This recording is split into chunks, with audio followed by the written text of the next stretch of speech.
All right, welcome back. TEW Impact. We are at last week of October, 2022, on the road to Turning Point, I believe. Yeah, I think Turning Point's our next pay-per-view. I know we still are kind of a ways away, which in that like in between pay-per-view period where it's like 6 months instead or 6 weeks instead of four. So we're getting there slowly but surely. Speaking of slowly but surely, I'd like to apologize for my infrequent episode postings. I wouldn't say I've been completely busy. I had a birthday in there. I had some house repairs to do. Well, I didn't necessarily do them, but still to pay for them. And then I don't know. I guess summer just kind of makes me lazy. So um, no one to blame but myself. Personally, like pretty much how like last time I've had these shows booked for like weeks and then just have not gotten around to recording them. So that's where my hang up is. But we're recording now. We're here now. And yeah, let's just get into the news. All right. And as for the numbers from last week, BTI TV rating point oh 0.01 as always. BTI overall rating a 38 up from a 32, which is our new high rating. I believe this was the episode where we had a really good or a pretty good Rich Swann versus W Morrissey match that I kind of um underestimated getting a decent rating, so that ended up boosting BTI up. Unfortunately, that rating is probably never ever gonna go up unless I change time slot or anything. So a new record for quality, not necessarily for money brought in. And then as for impact, down a little bit across the board, a 0.33 down from a 0.35. Overall rating of 41 down from a 48 and a 310 attendance down from 327. I can't be too mad at the ratings because we are coming down from at least like somewhat high uh ratings. The attendance is always going to be a sticking point as long as we are losing those regional battles in the southeast. News for Impact, like we mentioned last episode at the end, Jordynne Grace suffered a torn abdominal muscle last week.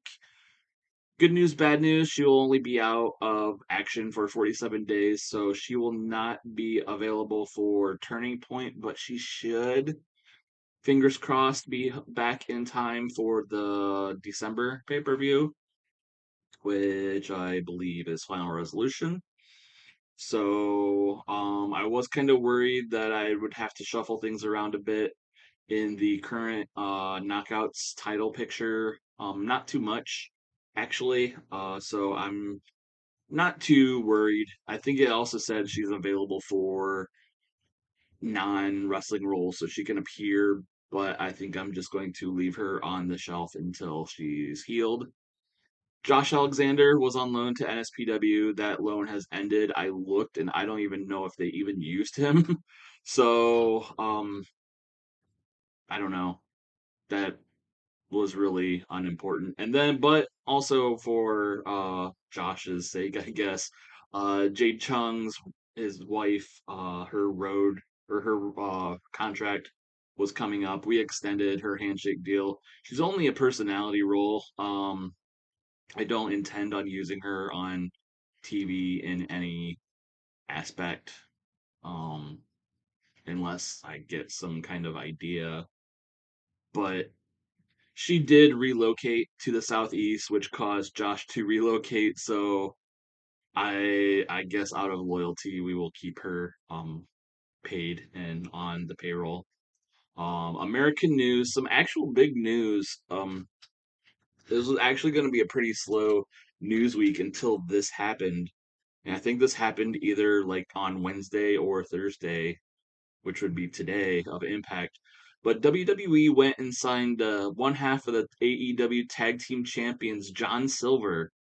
to an exclusive written deal. He is still on a handshake deal with AEW, and that was pretty shocking to me on for a number of reasons. One, AEW had been on a tear, or not necessarily tear, but increasingly signing people to exclusive written deals like Eddie Kingston, uh, Anthony Bowens, I think the Bunny maybe off the top of my head.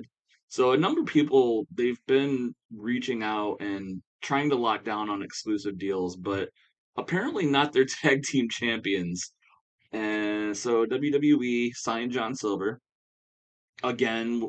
Shocking with I guess how small he is, but the Beaver Boys, if you will, the Dark Order, they have been I don't know about their overness necessarily, but like they defeated the Lucha Brothers for the tag team titles and are currently in a pretty high profile feud with the Young Bucks for the title. So they are a bigger deal in this game than in real life. So WWE snatching John Silver up, we will see how that works out. I assume he still has like a month or so to settle things with AEW. In other WWE news, Zion Quinn extended his exclusive developmental deal. For AEW news, Matt Seidel defeated MJF at the anniversary show, which was just a pay per view called the Anniversary Show, to win the TNT title, his first reign.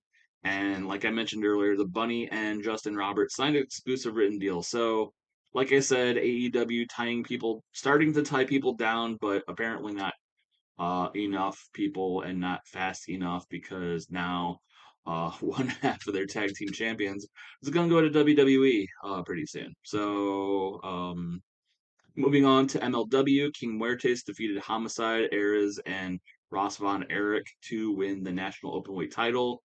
His first reign with that belt. Yep, more American news. For Shine, Allison Kay defeated Eva Lise at Shine 80 to win the Shine Championship, her third reign with that belt.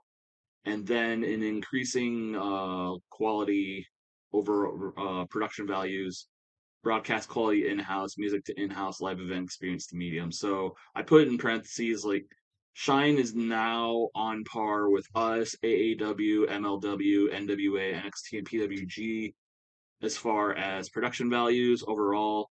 We don't suffer any penalties to any production values because we don't have any like less than our nearest competition, but now Shine has kind of reached up to our level, if you will, which includes all of these other um, companies. So Shine doing quite well. Like I mentioned in the Southeast regional battle, they did jump ahead of us last month, so they are continuing to climb up. Defy.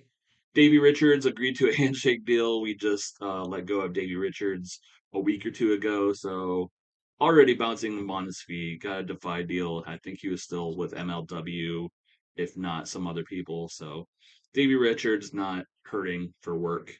And then for NWA, Camille extended her handshake deal, and then Austin Idol is left, which he announced his retirement last week and it's effective in 1 month. And then he just left NWA. So I just thought that was kind of weird. Just kind of weird to mention because normally like retirements don't necessarily mean that someone is going to leave. They could still be a asset somewhere. But Austin Idol just said screw it and just wanted to, I guess, retire early, maybe. Mexican and British news for AAA. The CMLL World Middleweight Champion Drolistico, aka Mystico 2, has agreed to a handshake deal. So a little bit of crossover between companies. Deanna Prazzo and Hades formed a team. Hades previously teamed with the recently left La Chic Tormenta. So La Chic Tormenta left a couple of weeks ago, and now Hades is now teaming with Deanna Prazzo. who is one half of our Knockouts tag team title holders. And also Hugo Savinovich has left, which I think I mentioned back when he put in his notice. As for CMLL, Ray Bucanero defeated Ray Cometa, Maya, I think I should say Maya Jr., and Angel del Oro at Leyendas Mexicanas to win the World Light Heavyweight Champion, his second reign with that title. And then for ICW, Noam Dar has agreed to a handshake deal. He is still with the WWE on a non exclusive written deal, one of the few people on a non-exclusive deal with WWE. So offhand, I think it's like Noam Dar, Samoa Joe, who we used, Scott Demore. I want to say Kaylee Ray.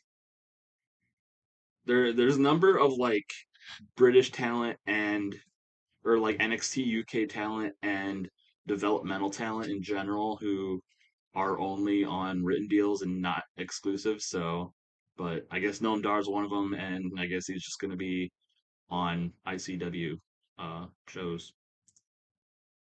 Japan news for New Japan: Kazuchika Okada defeated Hiroshi Tanahashi for the King of Pro Wrestling title. His first reign with that belt. I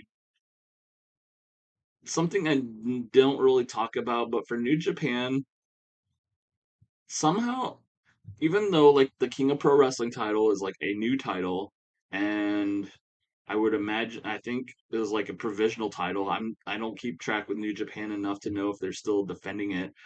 But even though it has like a prestige of like 10 or below 20 in this game, it's been like defended in the main event in like 90 something rated matches in this game. It's like replaced the IWGP titles for as like New Japan's top title, despite it being like a really low prestige title.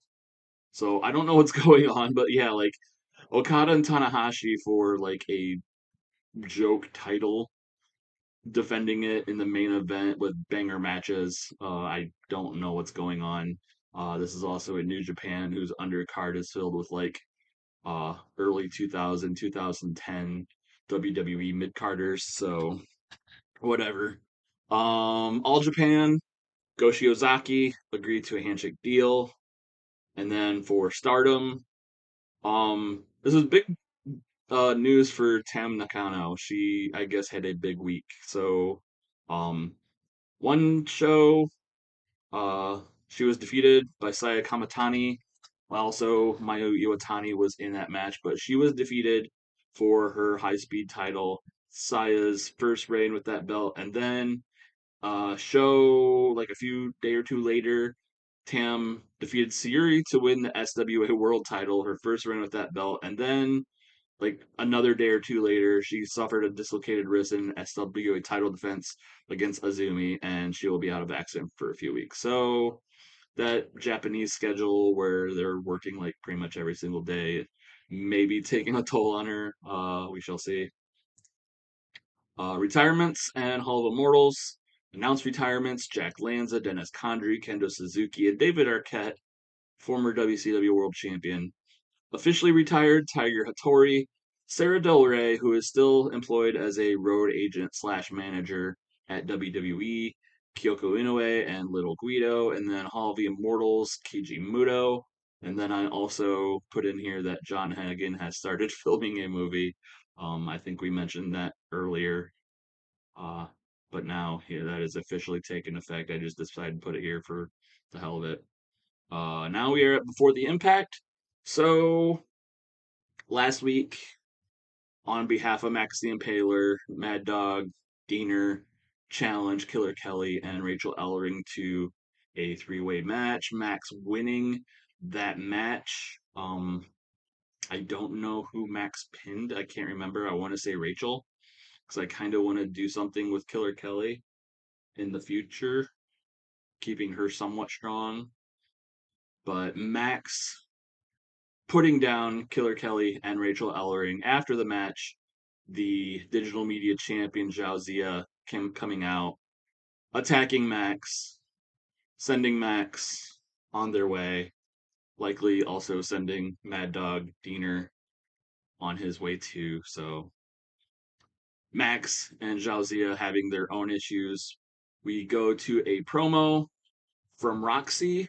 Roxy suffering a defeat at the hands of her former stablemate Quinn McKay last week on Before the Impact, noting that Quinn had the backing and support of Taylor Wilde at ringside, and Roxy realizing that she maybe has uh, gotten success too soon. She is a former, she was the last, or well, not the last Ring of Honor Women's Champion because she got defeated by Deonna Purrazzo for that belt, technically, in our game. But Roxy debating whether she had kind of reached success too fast.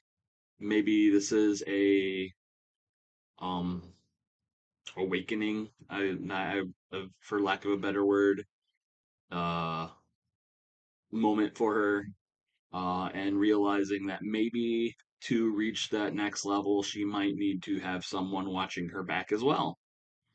Teasing that possibly. We'll see what comes of that. And then we also go backstage with Rich Swann and Susan arguing. Rich Swann losing to W. Morrissey last week, and Susan berating Swann and telling him that he should be doing much better. And Swann's just like, well, I don't know how I'm supposed to do better. Like, you're here, and how do I know you're not going to turn into Sue Young or whatever at any moment? And speaking of that, if you're here, who's at home watching her kid? And Susan's like, oh, don't worry, I got everything taken care of. She pulls out a tablet and she, you know, goes to uh, a webcam, a camera feed, and through the magic of television, we see that Susie is babysitting Rich Swann and Susan's kid at home somehow, through the powers of, Sue Young's creepy magic, if you will. Maybe, I don't know, who knows. But basically, Rich Swann is just confused at the whole thing, and the fact that he's on somewhat of a losing streak isn't making things any better. And speaking of losing streaks, Avery Good and VSK of the Learning Tree losing to Dalton Castle's boys in a tag team match. Uh, Brian Myers, their trainer, threatening that if they're winning, or if their record doesn't, if they don't start winning soon, something might happen. And that maybe something might happen soon because they did not win this match. And Brian Myers definitely not proud of his proteges at the moment. The show ends with the backstage. Morrissey's walking around. He bumps into Enlightened Steve and his crew of Falaba and Raj Singh and Mahabali Shera. And Steve is wearing his wannabe cult robes and trying to be all enlightened and at peace. And Steve goes to Morrissey and he like motions to his, quote unquote followers, and he's like, what you see before you is an army, and you know, like any army, it can be stronger. Basically, doing the same speech he did last week. And Steve talks about how, you know, all of us have, not been used to our potential. All of us have been outcasts and misguided and looked to others for guidance, and it hasn't worked. But Steve wants to show Morrissey the light and invites Morrissey to join. Morrissey's like, I'm looking at you guys. I'm looking at this whole group thing, and I'm just getting flashbacks to my old group thing. No dice. I don't want to be a part of anything you guys do. I don't want to be a part of any group. You guys, at, I don't care what you guys doing. Just leave me out of it. You know, I work alone. And, maybe you guys in the back behind, behind Steve, maybe you should think about this too. And Morrissey just basically just, brushes off Steve and the rest of them. And Steve is just like fuming, like seething as the show ends, because he wanted Morrissey in his group and he couldn't have him. So, um, that's how Before the Impact ends. Overall rating of 36. So somewhat high, not as high as it, I think last week we said was a 38. Not too bad, higher than usual, but not as high as last week. So whatever. We will now go to Impact. All right, so we start off Impact with an in-ring promo from the Impact World Champion Christian Cage, basically talking about his upcoming match. He's got a title defense with Speedball Mike Bailey at Turning Point, but also he's got a number of people coming after him, such as the territory of being a world champion. Of course, he has the man who he beat for the title, Josh Alexander, wanting, a piece of his ass. But now someone else threw their hat into the ring last week, and that was Eddie Edwards. And Christian Cage talking about how, Eddie, you lost your tag team titles, you lost your tag team partner, hell, you even lost your wife. Going so far as to mention the divorce between Eddie and Alicia in this game. But anything he says, like, you think winning the world title will, fill that hole in your heart and make you happy again. You know, I'm just here to tell you, you don't have a chance. And, in fact, shame on both of you. Both of you are, you guys want to come after me and my title. How dare you forget about little Mike Bailey, my opponent for Turning Point, you know, doing the brave thing, doing the right thing, cashing in his title shot on me. And you guys are just looking past him. You don't see him as a threat. You know, honestly, I don't either. I'm gonna beat him soundly, and that's just how I roll. But shame on you two, especially Josh Alexander. You're his best friend supposedly, and you don't care about Mike Bailey. Basically, just Christian running down everyone, and basically saying that Mike Bailey has no chance.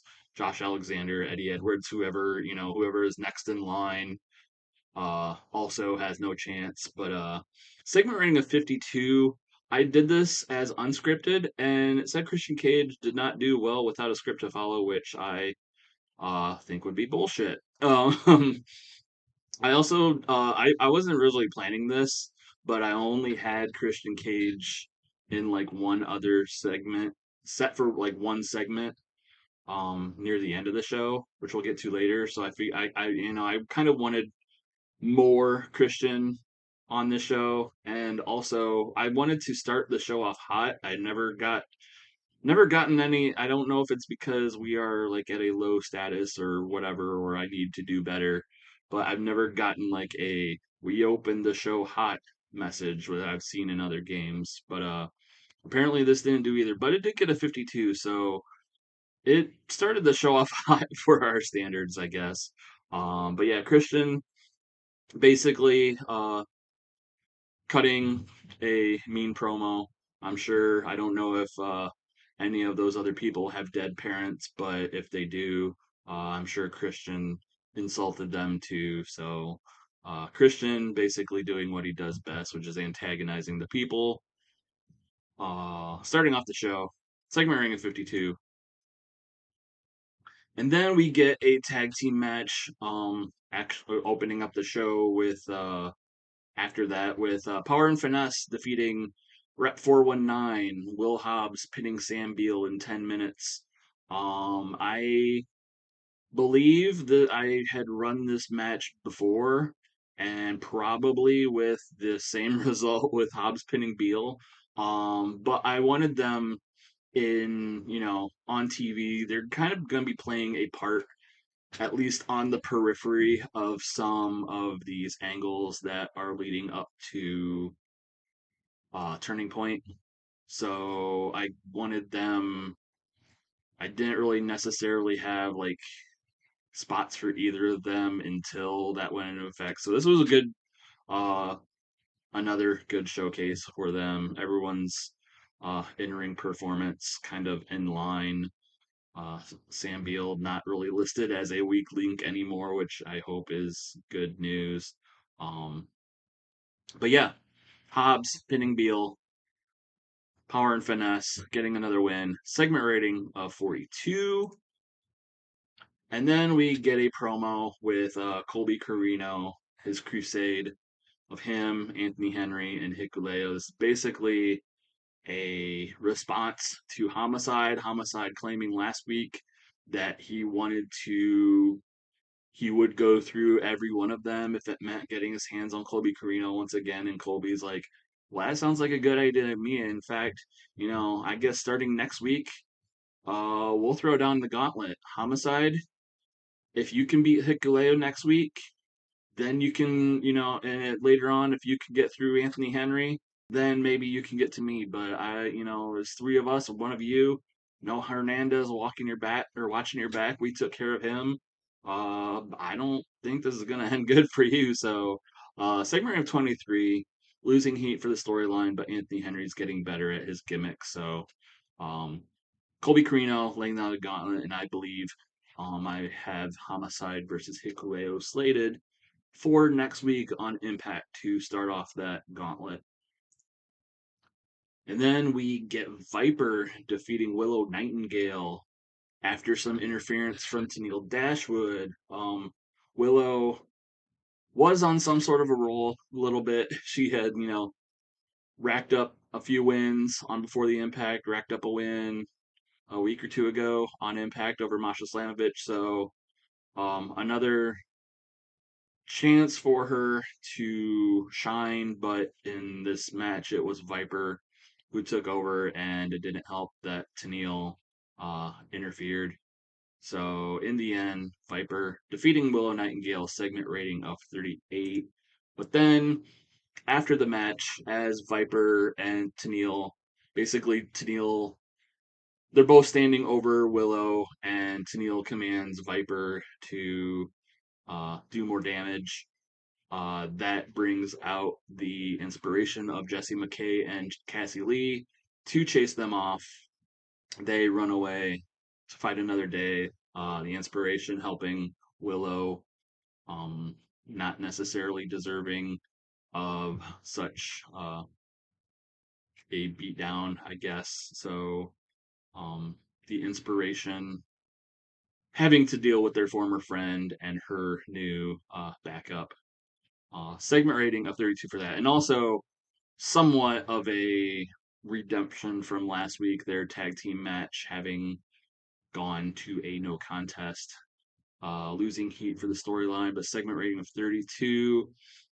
And speaking of last week, we go backstage where the Knockouts Tag Team Champions, BFFs, are basically talking amongst themselves when they're interrupted by Savannah Evans and Janai Kai of the Nasty Women Assassins, and they're just kind of standing there, and the BFFs are like, "Wait, what are you doing? Why are you standing there?" And they just Savannah, especially Savannah, was like, "Oh, we just came to say you're welcome for last week.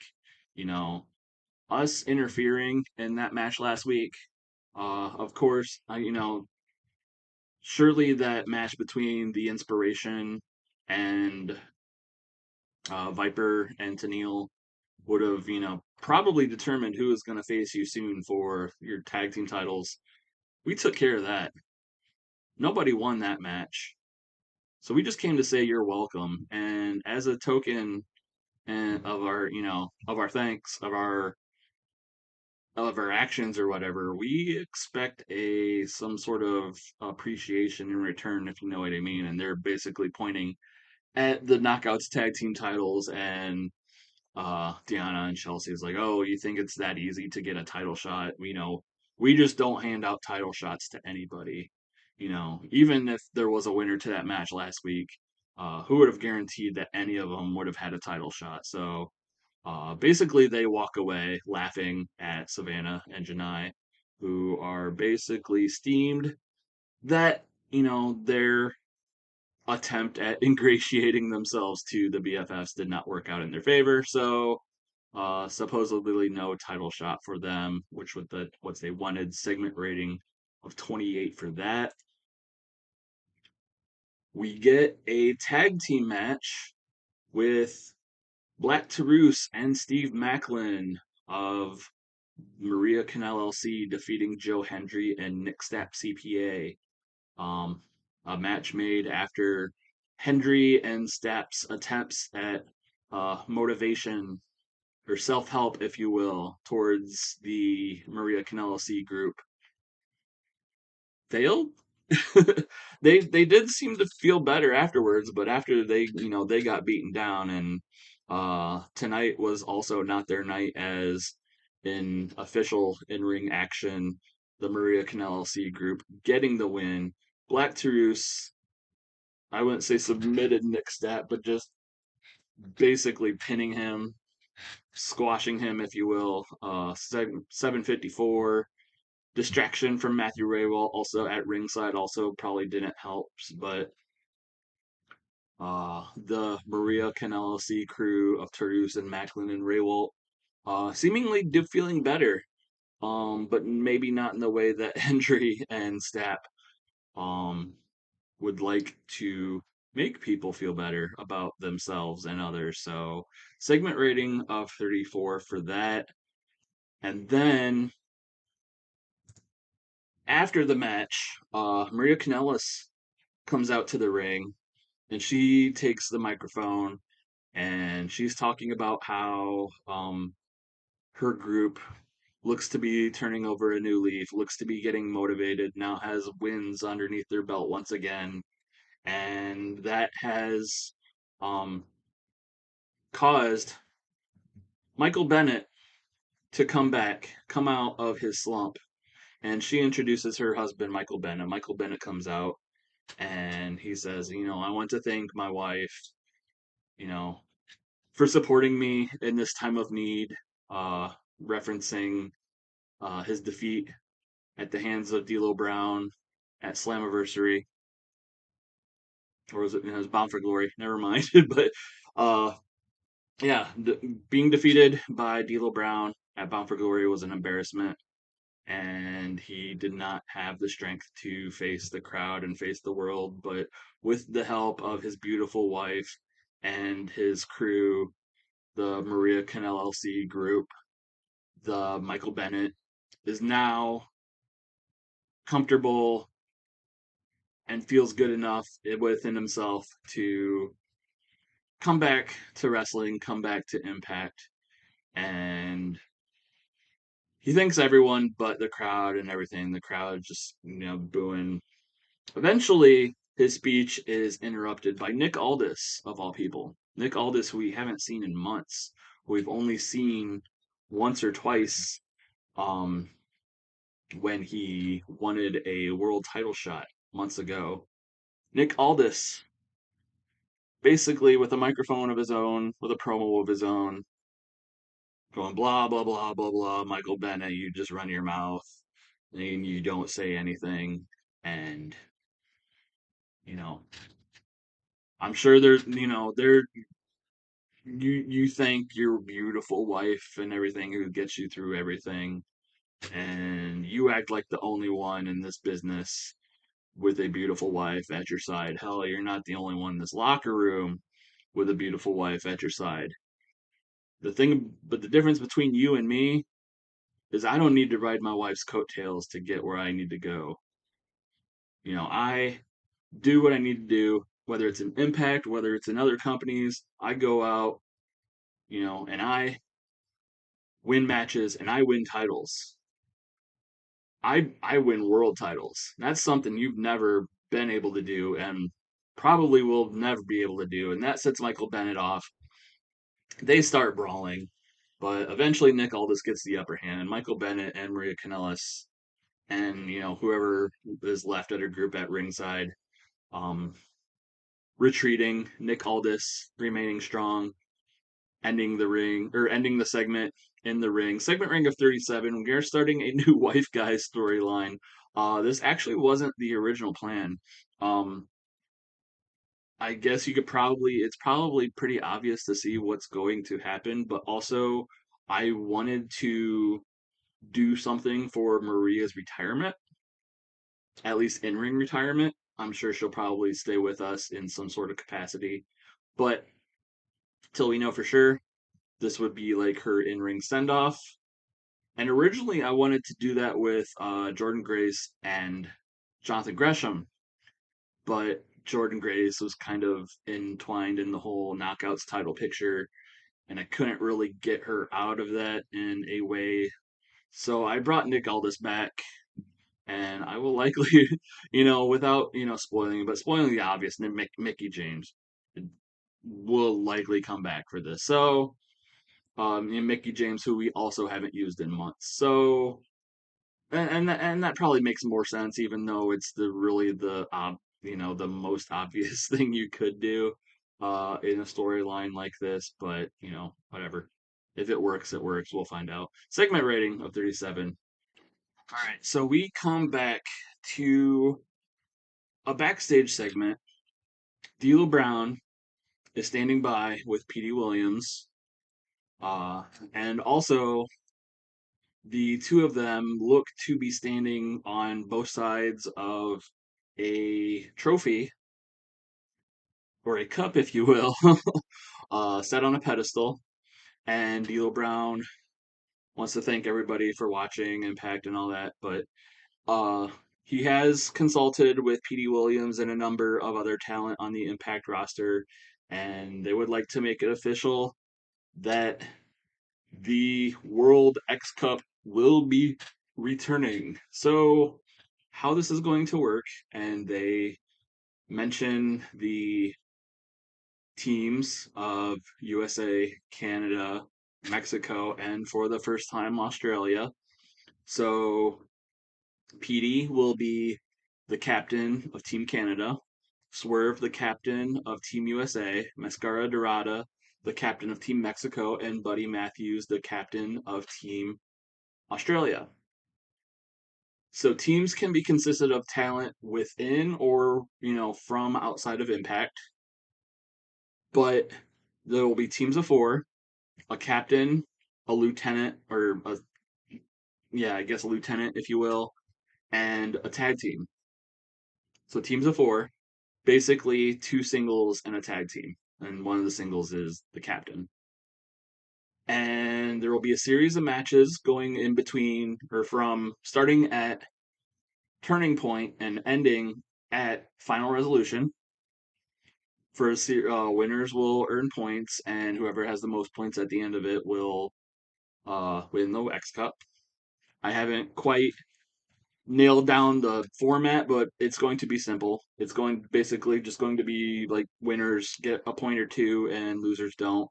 I'm not going to do like a Bound for Glory series, which I did toy with, the idea of doing it, but I'm not going to do something where like submissions are more points than pinfalls and DQs are less points or whatever. It's just going to be winners win points, losers don't.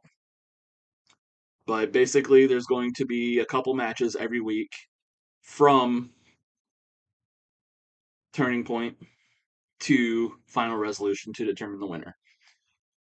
Also, but starting at Turning Point to kick things off will be a pair of captains matches where the winners will start off with 2 points for their team. So in one match, it'll be Mascara Dorada versus Buddy Matthews and Petey Williams versus Swerve Strickland.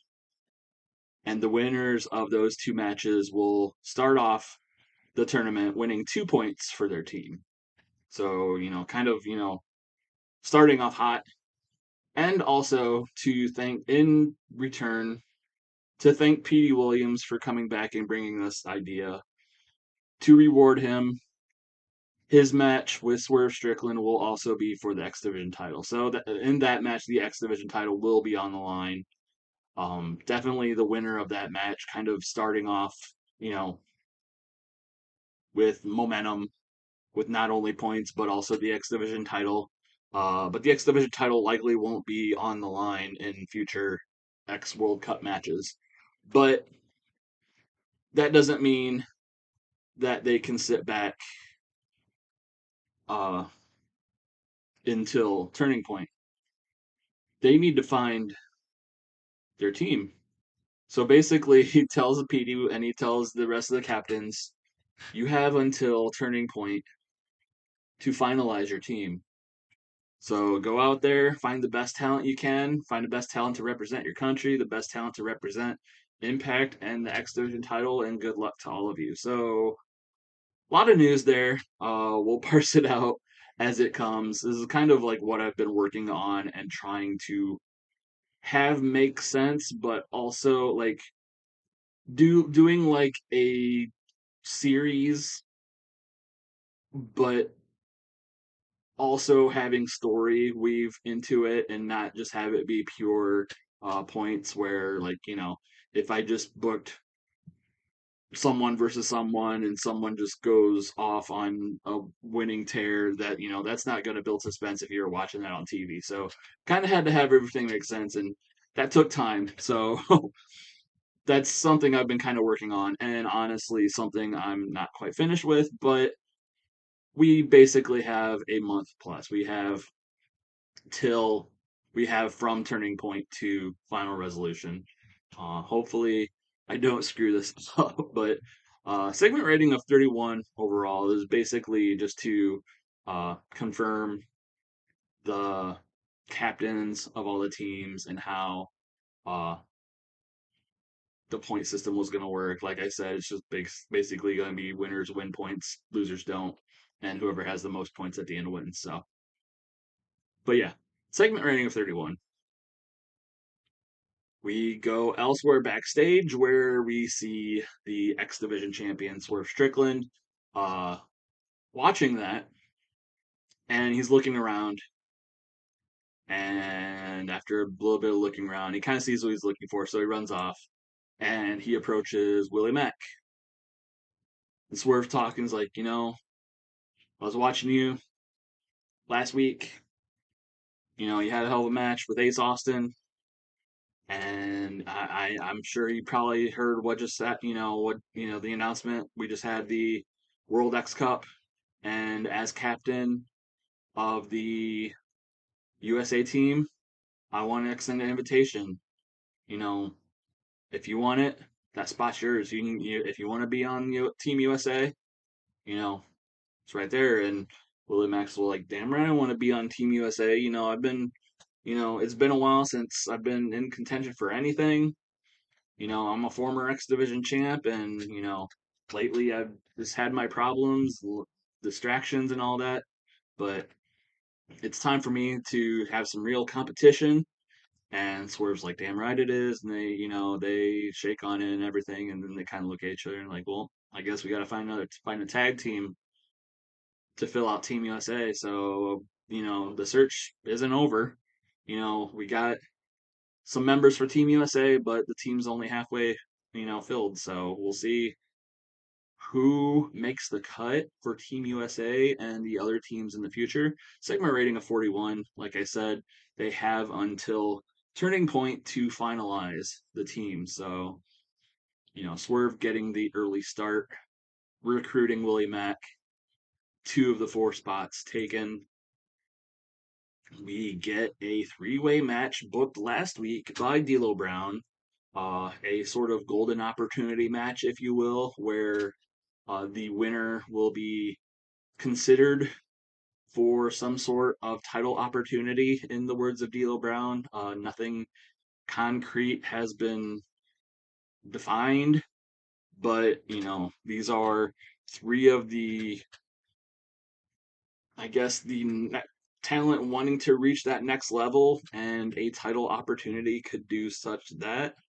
Dalton Castle versus Juice Robinson versus Jonathan Gresham. Dalton Castle getting the win over Juice Robinson. So Juice Robinson, who's been wanting a tag team partner as of late, a former Impact tag team champion, kind of feeling lost without a partner, wanted to recruit Dalton Castle. Dalton, you know, not needing it, not feeling it necessarily because all he needs is his boys.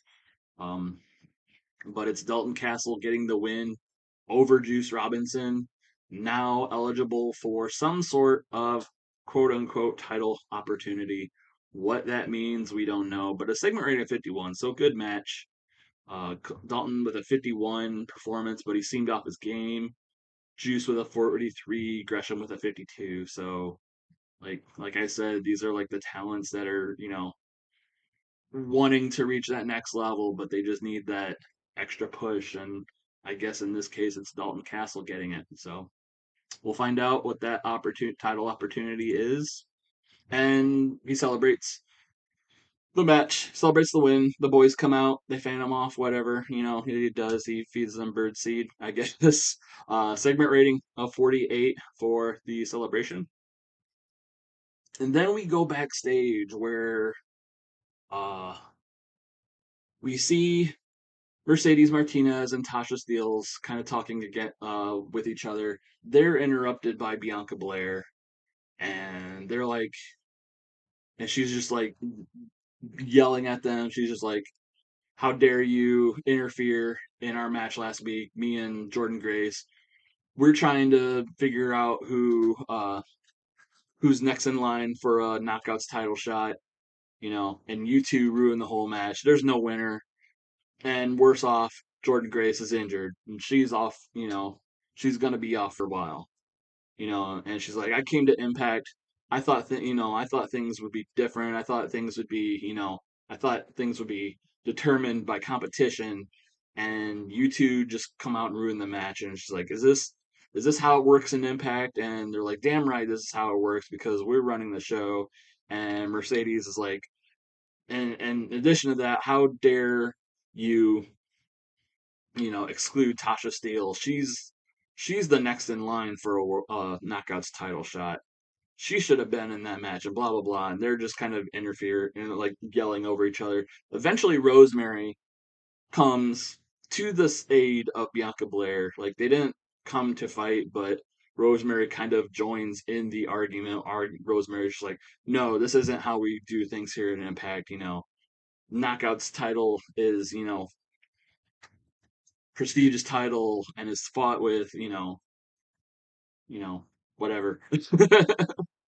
Basically cutting like a face promo. She's just like, Bianca, this isn't how things are supposed to be here in Impact. You and Jordynne had a hell of a match. Either one, I'd be honored to defend the title against either one of you. But Jordynne's injured. Blah blah blah.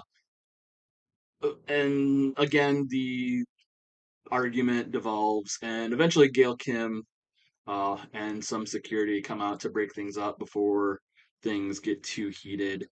And they all are like being pulled apart, but they're all screaming at each other, and they all mention like, who's, the hard arguments like who's next in line for the knockouts title, like who's Rosemary gonna defend the title against next? And Gail Kim's just like, everyone just shut up, just give me a second to think about it, just cool your jets and go off. And eventually everyone goes off and Gail Kim's exasperated trying to keep everyone apart, keeping everyone from coming to blows. And we'll find out who Rosemary's next title defense is now that one wasn't determined last week. So segment rating of 39 for that, gaining heat for the storyline, which is good. We get a match with Mike Bailey versus Alex Zane. Mike Bailey defeating Alex Zane in under 10 minutes with an Ultimate Weapon. Somewhat of a quote unquote warm up match for Mike Bailey. It's one thing to defeat Alex Zane in a high spots match, which was, but also he's going to have the match of his life, of his career at Turning Point, the Impact World Title shot against Christian. Uh, You know, things could be looking up for Mike Bailey, but that's not the only story here because it doesn't say anything here, but it should say in the road agent notes. Petey Williams is at ringside scouting. So why is Petey Williams at ringside? Pretty sure, yeah, Alex Zane isn't Canadian. Mike Bailey is, but Mike Bailey has, a match. Is Petey Williams trying to recruit Mike Bailey for the X Cup for Team Canada? Uh, will Mike Bailey even be interested considering he has a world title shot um, that he has to focus on?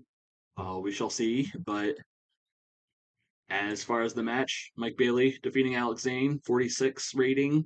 Alex Zane seeming off his game, but at least it was good enough for a uh, penalized for inconsistency and a solid high spots match. So yeah, Mike Bailey getting the win, hopefully getting some momentum towards his world title shot. We go backstage where we see Josh Alexander walking, and he's walking towards a door that opens, and Eddie Edwards steps out, and they kind of bump into each other. And Josh like, "What were you doing in there?" And Eddie's like, Nothing. I was just, no big deal. I was just talking to the office, trying to go about getting a title shot." You know, a world title shot. I said it last week.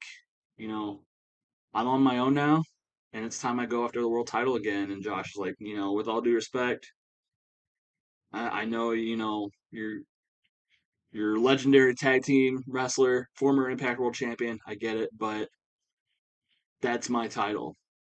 Christian Cage took it from me, and I want it back. And Eddie's like, oh, well, with all due respect, you know, you were the champ for most of the year. Maybe it's time for someone like me to get a shot at the world title again. They're just kind of like bumping faces and bumping chests. And they're like, oh yeah, like, you know, with all due respect, blah blah blah blah blah. And they're just like not coming to blows, but definitely getting in each other's faces. They both want the Impact World title, and eventually Josh is like, you know what? We can settle this next week. You and me, we'll have a match. And maybe we can determine who gets the next title shot with that match. So Eddie's like, "Oh, that's fine with me. That's all I want. All I need is a shot." And you're just like, "Yeah, I'll give you one." And they're definitely throwing barbs at each other. They're not coming to blows yet, but they definitely want to settle it in the ring. And it seems like they're going to next week. Josh Alexander versus Eddie Edwards. Maybe a title shot on the line. We'll see. Segment rating of 49. Then we get a promo in the ring where Mance Warner comes out and he takes the microphone and he's talking. And he's like, you know what, my friend Danhausen, you guys saw it. He was attacked in the back last week, and I know it was you, Chuckie T. Ever since you came to Impact, you've been on my ass. You've been on Danhausen's ass, and I know it was you. I knew you attacked him from behind, took his X Division title shot. So you know, I'm only saying this once. You get your ass out here. You bring that briefcase. You bring it back, and we can pretend like this whole thing never happened. You can apologize. You can walk back, and we don't have to do anything. Chuckie T comes out, the microphone of his own. He's like, you know what? I don't know why you hang out with that nerd. And he's said stuff like this before. He's like, I don't know why you hang out with that nerd Danhausen. You're a tough guy. You're a tough guy like me. Tough country boy. You should be kicking ass, not hanging out with, goofy horror nerds or whatever Danhausen is. But Chucky T continues like, but you think I attacked Danhausen last week? You think I took his X Division title shot? Look around, look at my hands. My hands are empty. I don't have a briefcase. I don't have an X Division title shot. And how could I have attacked him last week when I was out and I was out here in the ring during your match last week distracting you. So you tell me that. How how you gonna say that I stole Danhausen? I attacked Danhausen and stole his title shot when I was out here screwing you over. And man, just kind of think about it, it's like, and it just kind of gets to the stalemate. And man's just like, you know what? I knew it was you. I can't prove it. We'll figure it out. And Danhausen's my friend. I'm gonna get his X Division title shot back. And Chucky's like, he's like, yeah, you do that. You help your nerd friend. I don't care. I don't need friends. Blah blah blah. So, uh, segment rating of 31. Losing heat for the storyline.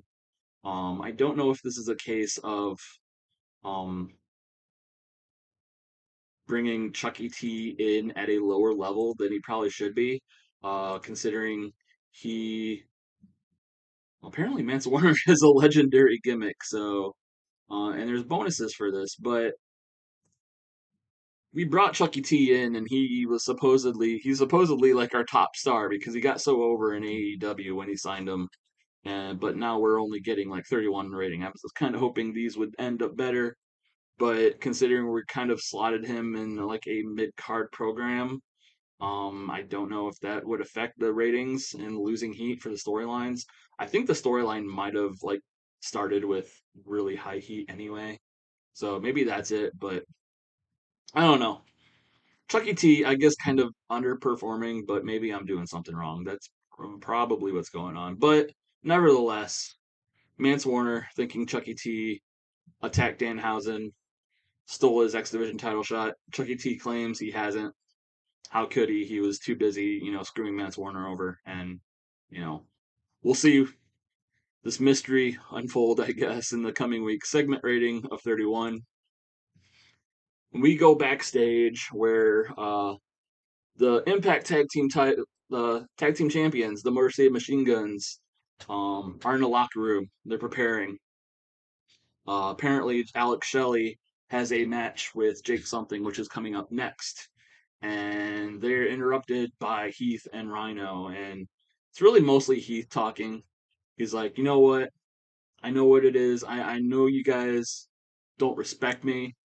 I know you guys have like a connection with Rhino. Not only are you guys Detroit guys, but you're also diehard Impact guys. You guys have been here since near the beginning. Rhino's been here a long time. I've only been here a year or two. I got my start somewhere else. And I get it. I get it if you guys don't think I can hang with you. But what I want to do is I want to earn your guys' respect. So I'm laying down a challenge. Next week, I want to face one of you. And this whole time, Shelly and Saban are just like kind of looking at each other like, oh, whatever. What was this guy saying? We have to listen to him. And then when Heath is done talking, it's like, okay, we get it. Want a match? You want to earn our respect, whatever. But and Shelly's talking is like, well, I don't know how it happened, but I got booked in a match with this oaf Jake something. So I'm gonna be busy this week.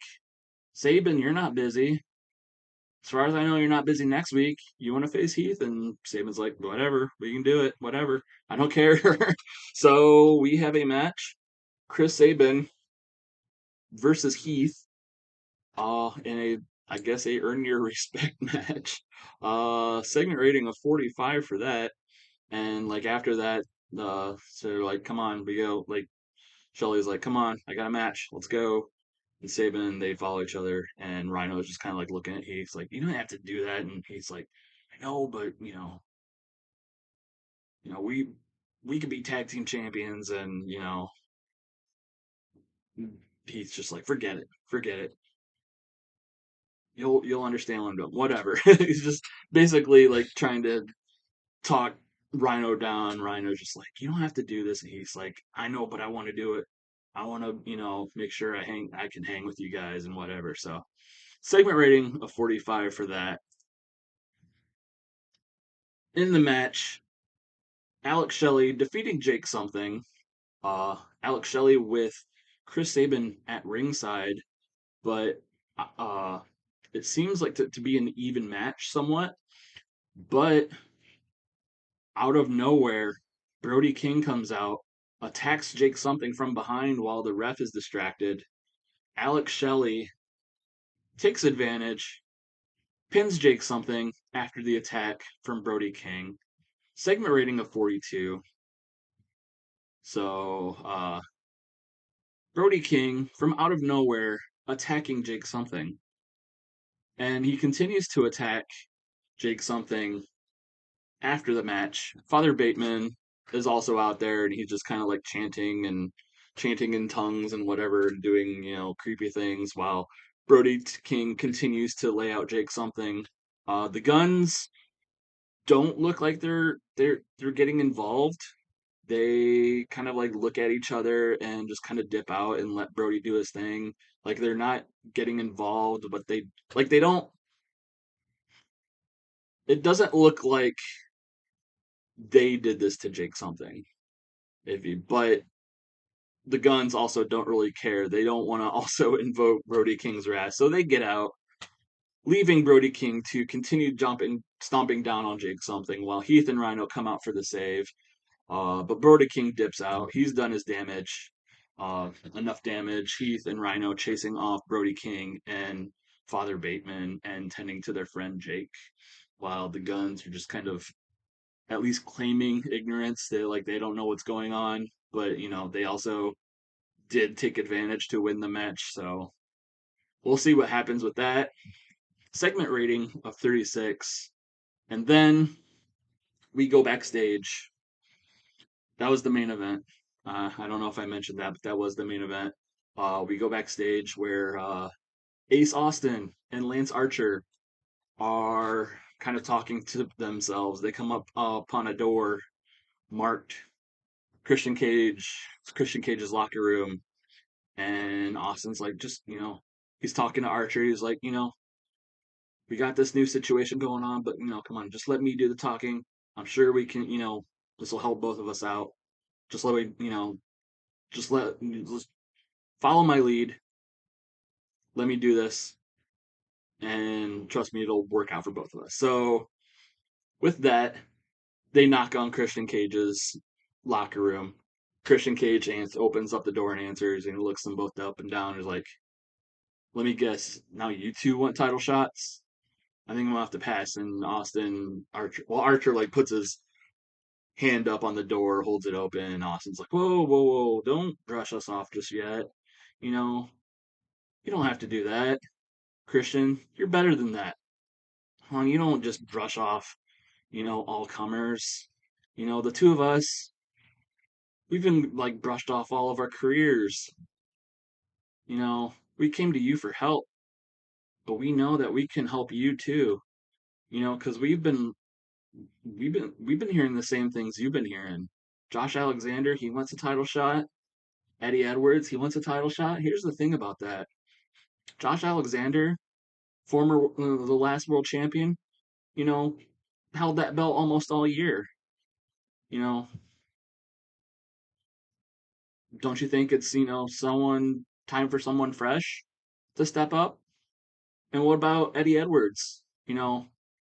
All-timer tag team champion. He's a former world champion too. But look at us.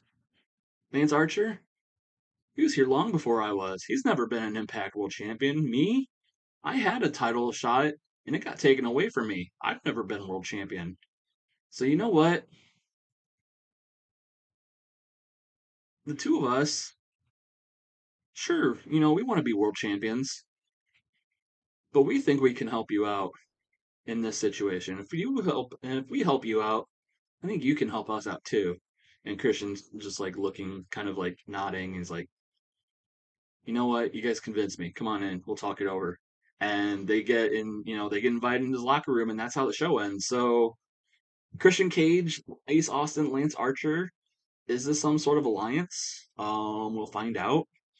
Um, Gaining heat for the storyline, segment rating of 48, overall 47. So I don't know where that puts us on like overalls, but pretty good. That three-way was a 51.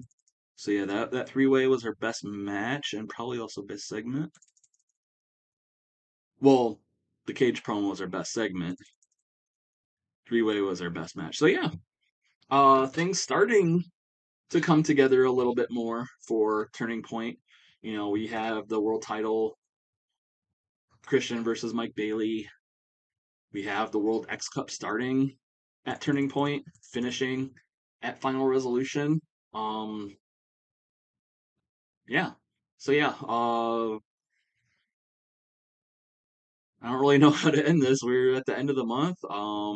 We still got a couple weeks to go for Turning Point, so more matches being finalized. We'll probably find out what's going to happen with the Knockouts title. We got Nick Aldis coming back. Uh, we got Dalton Castle getting some kind of title opportunity. We don't know what that's going to be. Uh, Homicide going to start off the Carino gauntlet with Hikuleo next week. Mance Warner and Chuckie T having their own issues. The Guns and Heath and Rhino having their issues. So yeah, lots of things going on. Um, Not many answers yet, but we'll get there. Until then, thanks for watching.